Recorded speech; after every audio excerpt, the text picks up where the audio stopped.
Dr. Davis, I know your background and I know your work in our former program, the Advanced Aerospace Threat Identification Program. I also know to some degree some of the history and first-hand experience you have on UAP. I believe that this committee and the esteemed members of Congress and the American public would love to hear, to the degree you're able to discuss it, the direct access you had.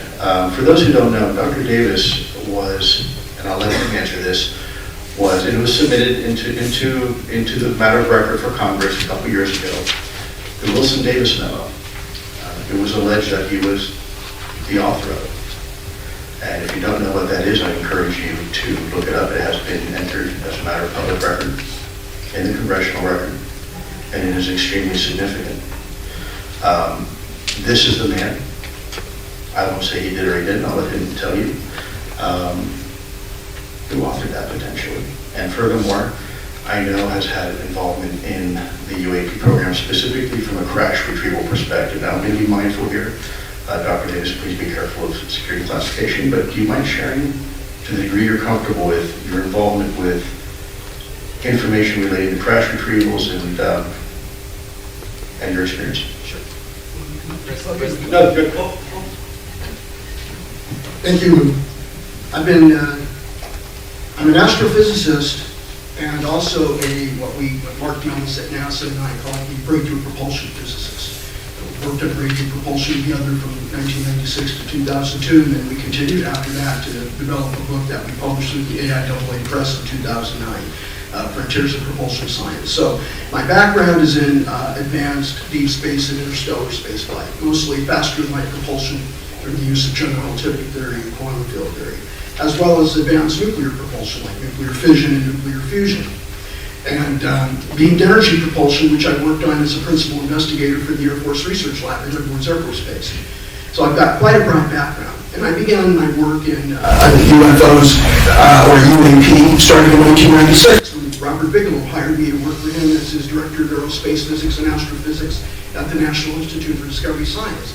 And that was a pretty transformative job for me, because as a physical scientist, I'm seeing for the first time odd phenomena.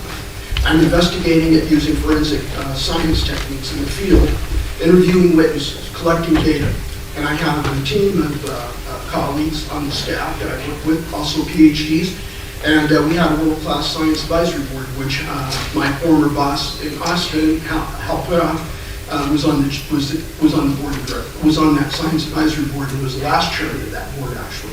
We also had Apollo 14 astronaut Ed Mitchell, and for a short time Apollo 17 astronaut Jack Schmidt, and we had many academicians and former CIA, national intelligence officers, social psychologists, medical doctors, and nuclear engineers, and the list goes on. We had chocolate primarily as well. So it was a really transformative, because I grew up in the 60s and 70s, and I became familiar with Carl Sagan. Carl Sagan and Strong Report Page co-authored a book called UFOs, A Scientific Debate, which was published by the AAAS Press. The AAAS is the American Association for the Advancement of Science, and Science is their prestigious journal that they publish. And so that was a prestigious publication. Every chapter was authored by experts in the field in academia who have studied UFOs and some angle of it from a scientific data standpoint. Data that was collected, data that was analyzed, and so they presented it and published the book. For a bizarre reason, in the 1980s, Carl Sagan had this wonderful astronomy show called Cosmos, and the companion book for that. And what's ironic is that he changed 180 degrees. He all of a sudden went from being UFOs, we have in this book that I co-authored or co-edited with Thornton Page, all of this wonderful data that's been collected that is not explainable due to conventional astronomical, weather, or man-made explanations or events or objects. I'm now calling it pseudoscience. It's fringe science. People are mistaken. Pilots have poor vision. Military pilots especially. And I heard that from Leonard David, who's a aerospace engineering, aviation, space exploration writer. And people like him have said that our military pilots, especially the ones at the USS Nimitz, during its encounter of the Tic Tac UAP back in November of 2004, oh yes, those pilots have poor vision. They're flying, what, $20 million fighter aircraft? And they have poor vision. How did they get through the Naval Aviation Program and Top Gun School with poor vision? Dr. Davis, could you elaborate a little bit on your, again, to the degree that you're comfortable? Oh, I know what you're with. So it was a transformative issue for me, or a job. It transformed my worldview. It opened up my worldview to a lot more possibilities than what I was used to thinking as a trained PhD physicist. I earned my doctorate in astrophysics at the University of Arizona in '91. And so I worked on 3 space missions in graduate school. The IRAS, which is the Infrared Astronomical Satellite Program, and the 2 Voyager missions to the outer planets. So as pertaining to the topic that Lou wants me to talk about, I'm not trying to avoid it. It is a sensitive subject. It's due to astronaut Ed Mitchell, Dr. Ed Mitchell, Captain USN retired. Because of him, and I won't go into a long story, but it's because of him that I got on the trail of looking for the so-called legend within the UFO community. The retrieval of crashed or landed UAP craft, or UFO craft as they were known back in those days. And by the way, UAP, the term unidentified aerial phenomenon, goes back to the 1940s even. So I followed this trail, and I ended up, over the course of the following 2.5 decades, working for Bigelow, working for the Air Force Research Lab, working for Hal Puthoff at Urtech International Incorporated, and then working at the Aerospace Corporation. So we're working in a combination of industry and classified programs that we were contracted to do on behalf of for the Defense Intelligence Agency and for the Pentagon agencies that Lou worked at, and the UAP task force that Jay Stratton led at the Office of Naval Intelligence. And so, a long story short is that I came into contact with industry leaders, technical scientists, both active duty and later retired, as well as intelligence officers, generals, admirals, colonels, people who directed intelligence or human intelligence collection and analysis directorates at the DIA and the Central Intelligence Agency, who reached out to me to have me do some foreign UAP intelligence analysis and assessment. And so I have been exposed to so much in the classified realm that I can tell you definitively that they're there. The human race, basically the world's biggest governments, like the United States, our adversary China and Russia, at least as far as I know, have had the occasion to recover craft that have either landed or crashed or both in their territory or even outside of their territories, and have taken those back to the most sensitive of their programs that they've ever had. These programs are even more sensitive and more well hidden than the Manhattan Project was, or the modern nuclear weapons industry and the U.S. military and the Department of Energy programs to maintain and upgrade and modernize our nuclear weapons arsenal. And so this is one of the most well hidden programs. It is hidden from congressional oversight, and it always has been. And it was hidden by the action of President Eisenhower, who instituted presidential emergency action directives during his administration. These directives are not shared with Congress. They are classified. And when the Freedom of Information Act was instituted in the 70s, those are not subjected to the Freedom of Information Act request. These directives provide cover for actions that are associated with the retrieval of these vehicles and the scientific and engineering study of them. And that takes place within the industry. What happens is the Department of Defense offices, CIA offices, they create shell companies. They give a sole source contract to the shell company, who passes the money to a selected group of defense industry firms. And those firms will take that contract money and turn them around and use that as internal funding. It's called internal research and development funds, which they give to their own people inside their company, their own employees, to do the reverse engineering and analysis and study of these recovered vehicles. And so this avoids all congressional oversight. It avoids the game debate. And it's one of the most clever techniques used to hide it. And as far as I know, only one 4-star general and one 3-star admiral were able to locate these programs. And that's about as much as I can say. They located the programs and they uncovered them. One got a lot of resistance and hostile reception and was told that he found who he was looking for. They were who they were suspected of being. Yes, they were a UFO, UAP, crash retrieval and reverse engineering program. The other one had a lot more political power behind him because of his stature as a 4-star general. And he was able to get into the program and use his authority and his access. I think they call that a super user. The super user has access to all Windows and special access programs. So he had his capability to be able to into that whole thing. I was fortunate to meet Dave Dresch at the behest of Jay Stratton. Dave was a NRO liaison officer to the UAP task force, and Dave was working for his boss at the NRO, which was situated in the second floor skiffs of the Aerospace Corporation building in Colorado Springs. And I was assigned to work at the Aerospace Corporation facility in Huntsville, Alabama, because I was supporting NASA's Space Nuclear Propulsion Program office. So Jay put Dave and Dave's boss and I together, and I briefed them for 2.5 days, just a week before COVID struck. And Dave took all of my classified and proprietary information of all the investigations I did at NIDS, AFRO, and working for helping up at ERTEC, and he took that data and ran with it. And what you now know, the aftermath of that was his classified whistleblower complaint to the IG of the IC. And so there is a there. We have had this program going on in various guises, various code names. Code names change roughly every 3 years.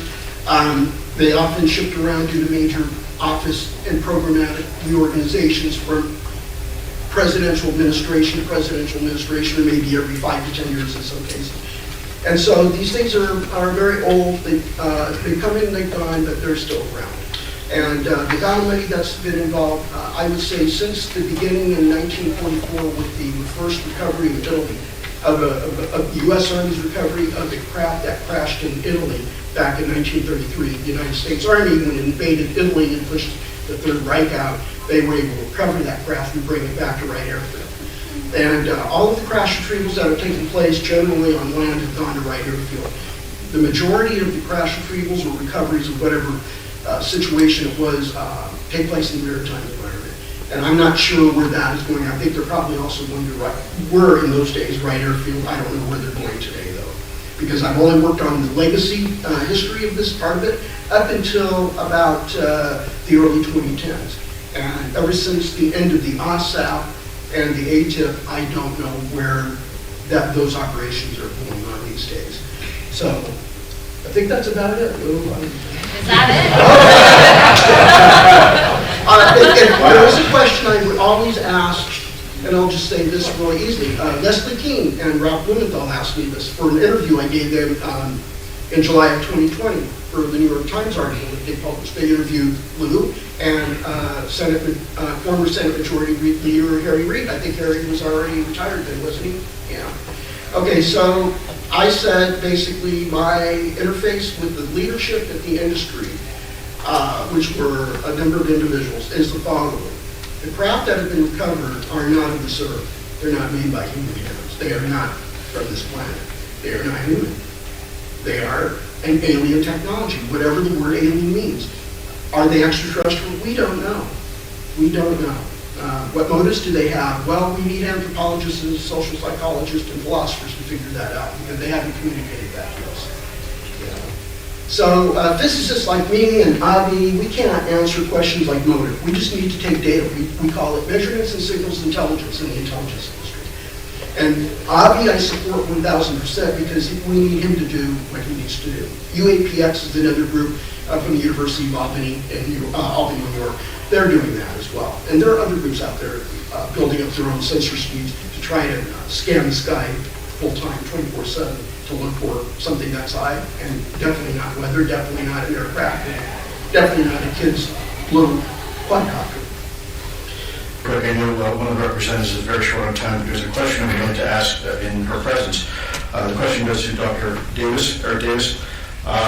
We've had discussions at length in certain settings, in formal official settings that I've been part of, where we talk about exotic material. I think it might be very helpful to the degree you can.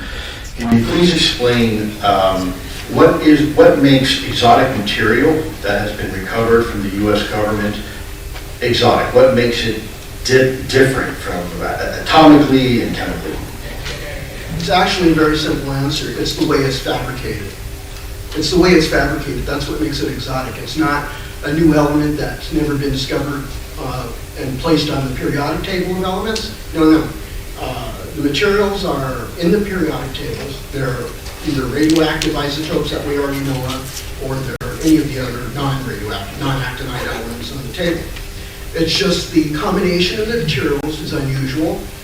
It could be that you could say that that's exotic, but it's the composition, it's how you build the craft, the materials that form the craft and everything inside the craft. It's quite exotic because one of the company's leadership was a young material scientist when he graduated with his doctorate in material science from one of the universities in Illinois back in 1970. And he was hired by Ben Rich to go work with him and a team at Skunkworks. That was the Advanced Projects Development Agency, I think is what Lockheed Aircraft, I think, called it back in those days. So, so basically, this is what he was telling me. He's an advanced material scientist, and he said, well, we could use the best diagnostic equipment we had back in those days, which was 60s, 70s, 80s, and 90s, and we could see the elements through mass spectroscopy that compose these structures. But when we look at how they're composed and structured, it's like nothing we've been able to fabricate on Earth. We've never been able to reproduce it on Earth. And we have no extrapolated engineering or physics technology to tell us or inform us on how we can possibly learn how to fabricate this on Earth. So they understood that it's the combination of the elements was very unusual. It was counterintuitive, but it's the way the materials are fabricated. That's what makes it exotic. Excellent. Thank you very much, sir. Question by Representative Burleson. Go ahead, sir. The floor is yours. Yeah, thank you. Mr. Davis, I wanted to ask before this panel's over, I want to pull some threads here. What is your understanding of the physics or the likely propulsion technology?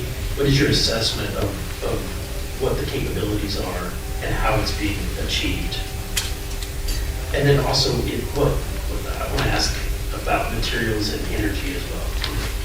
We can only speculate. These things are so far in advance, we can only speculate. The best speculation I can come up with is General Relativity does a great job predicting something like a warp bubble. UAP do exhibit the phenomenon of sublight or less than light speed warp bubbles. However, that becomes a challenge when you talk about UAP that dive into the ocean and climb up out of the from under the ocean and up in the air. So warp. So it's not warping space-time. It's a warp in space-time. Yeah. Oh, it is. That's described in Einstein's general theory of relativity. Yeah.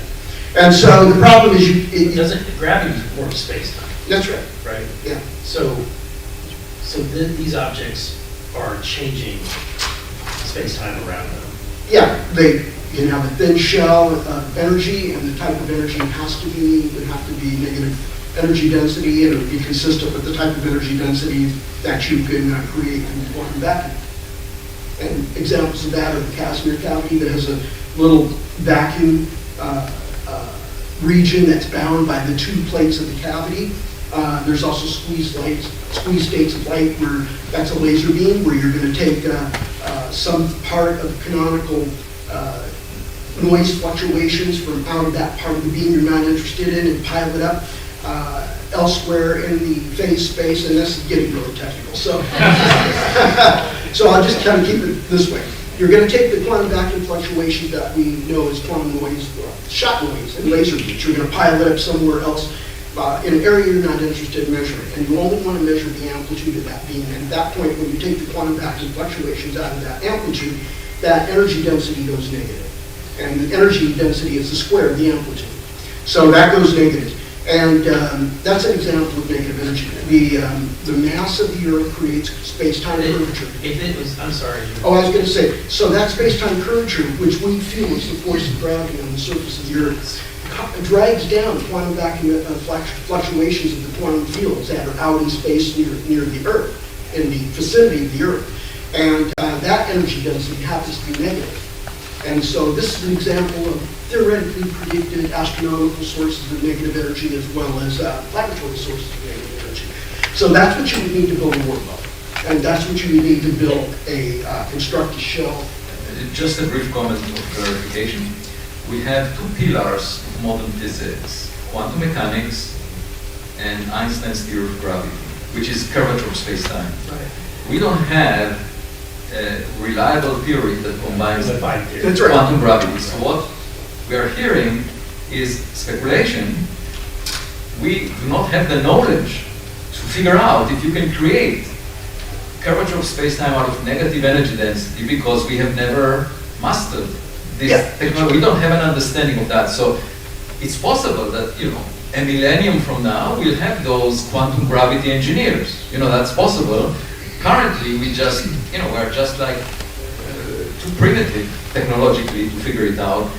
The question is there something in possession of government that the scientists should look into? And, I would love to help government figure it out because it may guide us about the theory of quantum gravity if we have something. Yeah. So we have good ideas about these things, and we can speculate on what the best approach to take to build a work level or the shell of negative energy that will create a traversable wormhole, which would be a shortcut through space-time between two distant points. But we have craft in our possession. There are no physicists literally working in those programs. They're basically mechanical, aerodynamics, aerospace, thermal control engineers, electrical engineers, and material scientists. And material science is a part of engineering often. Usually kind of overlaps chemistry as well. And they've never had a physicist like him or I. They've never had an applied physicist or an experimental physicist. And so they are really lacking in the ability to understand how these things work. Sir, the legacy program has been very insulated and insular, so it forms. Dr. Davis, can you talk for a moment, about the Nimitz incident, the calculations for the object to go from 80,000 feet within less than a second, 50 feet over the water? What type of energy requirement are we talking about? Hundreds of times the total electrical energy produced in the United States annually.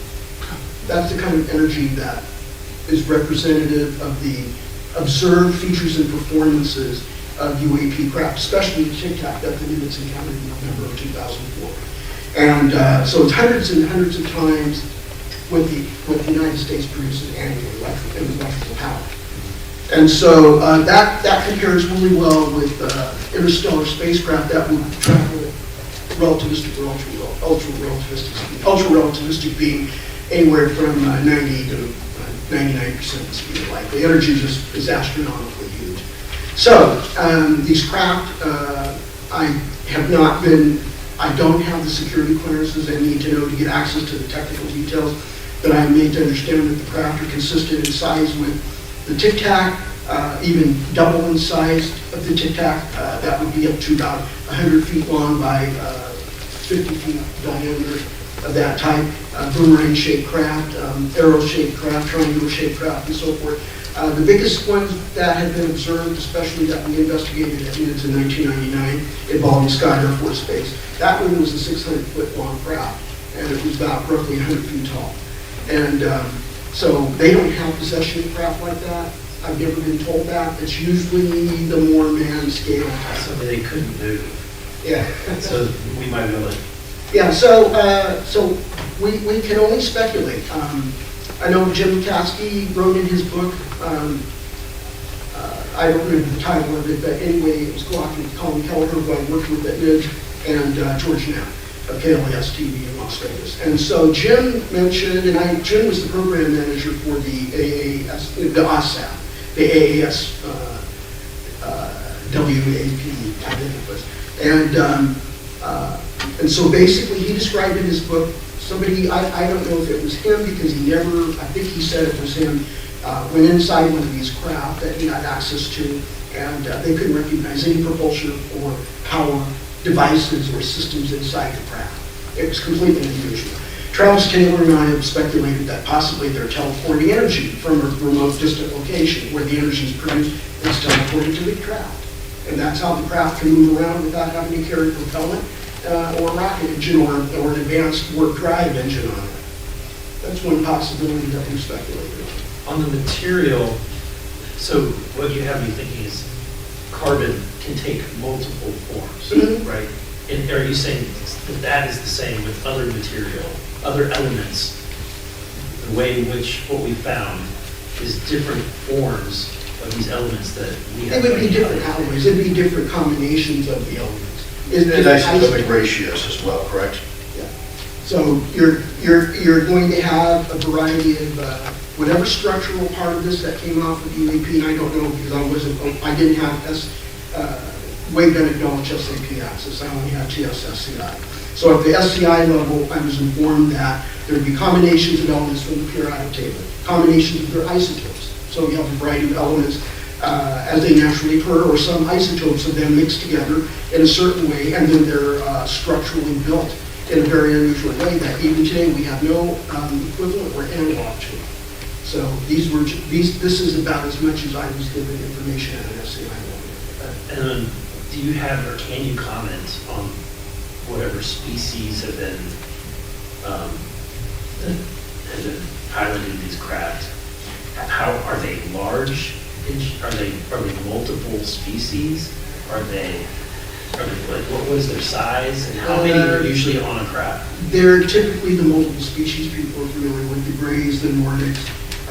People are talking about reptilians and insectoids. It's not that they're reptilian or insectoid, it's that they resemble to the percipient of reptile or an insect type humanoid, because they have a head and 4 limbs and torso. So Large, small, human size, human scale. and are there how many are crew? Well, the Greys I'm familiar with from investigating the crash at Corona, which is misnamed the crash in Roswell.